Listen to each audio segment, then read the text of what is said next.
రక్తదానం అనేది ప్రాణవాయువు లాంటిది. ఈ రక్తాన్ని మనం తయారు చేయలేం. కానీ శరీరంలో ఉత్పత్తి అయ్యే రక్తాన్ని దానం చేయడం ద్వారా నిండు ప్రాణాన్ని కాపాడొచ్చు. అయితే ఈ రక్తదానంపై నేటికి చాలా మందికి అవగాహన లేదు. రక్తదానం చేస్తే నీరసించిపోతామని చాలా మందిలో అపోహ. అలాంటి ఎన్నో అపోహలను దూరం చేసేందుకే అన్ని దేశాల్లో ప్రపంచ రక్తదాతల దినోత్సవాన్ని ప్రతి సంవత్సరం జూన్ 14న నిర్వహిస్తున్నారు. ముఖ్య ఉద్దేశం అంటే రక్తం అనేది మనం బయట ప్రొడక్ట్ చేయలేము.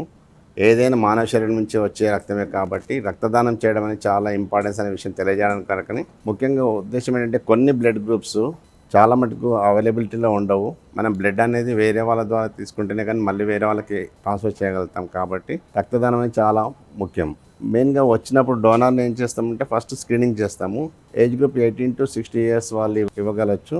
తర్వాత 12.5 హీమోగ్లోబిన్ కాన్సన్ట్రేషన్ ఉన్నప్పుడు తీసుకోవచ్చు.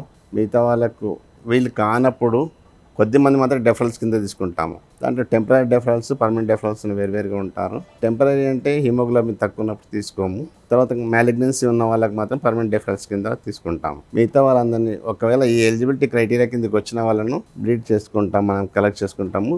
మామూలుగా 350 ml కానీ 450 ml కానీ కలెక్ట్ చేస్తాం ప్రతి ఒక్కరి నుంచి. ప్రతి ఆరోగ్యవంతుడిలో సుమారు 5 నుంచి 6 లీటర్ల రక్తం ఉంటుంది. 18 ఏళ్ల నుంచి 65 ఏళ్లలోపు వయసున్న ఎవరైనా రక్తదానం చేయొచ్చు. ఆరోగ్యవంతులు ప్రతి 3 నెలలకోసారి అంటే ఏడాదికి 4 సార్లు రక్తదానం చేయొచ్చు. 45 కిలోల బరువుకు పైగా ఉన్నవారు మాత్రమే రక్తదానం చేయటానికి అవకాశం ఉంటుంది. ఒక యూనిట్ ఆఫ్ బ్లడ్ ఇవ్వడము ఒక్కరికి కాకుండా ముగ్గురికి ఉపయోగపడుతుంది. ఒకటి ఏంటంటే పిఆర్బిసిస్, ప్లేట్లెట్స్, తర్వాత ప్లాస్మా. ఒక్కరు ఇవ్వడం వల్ల ముగ్గురికి జీవనదానం చేసినట్లుగా ఉంటుంది. ఎవరు చేయకూడదు అంటే ఫిమేల్స్ అయితే లాక్టేటింగ్ పీరియడ్లో అంటే డెలివరీ అయినప్పుడు, తర్వాత మెన్స్ట్రువల్ సైకిల్స్ ఉన్నప్పుడు ఆ 5 days 4-5 days, తర్వాత టెంపరీ అంటే వ్యాక్సినేషన్ తీసుకున్న వాళ్ళు టెంపరీ డెఫరల్స్.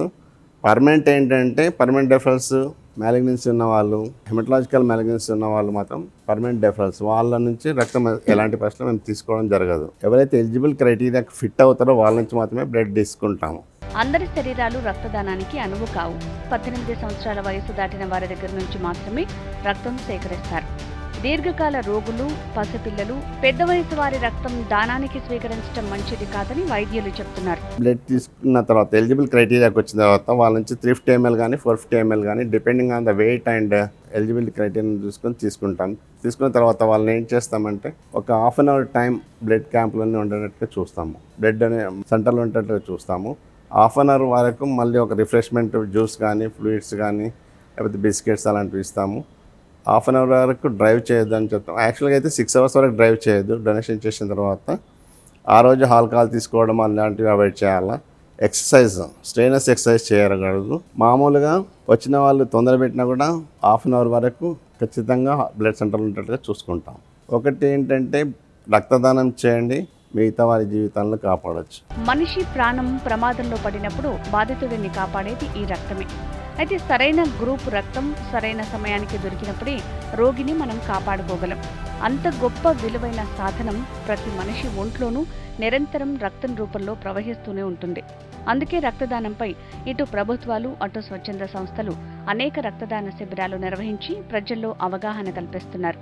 ప్రతి ఒక్కరూ మనమిచ్చే ఒక్కో రక్తపు బొట్టు ఇంకో ప్రాణం నిలబెట్టడానికి ఆయువు పట్టు అనే విషయం మనమంతా గుర్తించిన రోజున మనం ఎంతో విలువైన ప్రాణాన్ని కాపాడిన వారమవుతాం.